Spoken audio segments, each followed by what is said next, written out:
Jajaran manajemen PSM Makassar akhirnya membeberkan calon pelatih anyar yang bakal menangani Wiljan, Wim dan kawan-kawan untuk kompetisi musim 2022 atau 23 mendatang.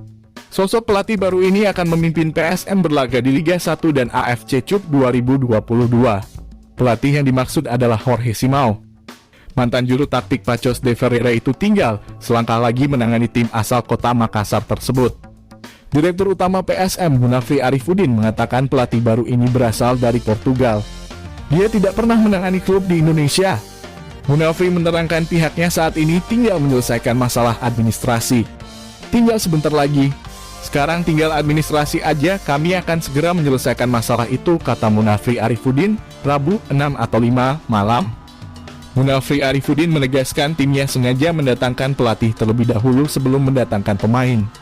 Sebab, sang entrenador yang paham soal komposisi pemain. Sengaja kami datangkan dulu pelatih karena nanti pelatih yang akan menentukan pemain, tambahnya. Sekedar diketahui, Jorge Simão adalah pelatih muda. Saat ini sang pelatih masih berumur 45 tahun. Terakhir dia menukangi Paços de Ferreira, klub kasta tertinggi di Portugal.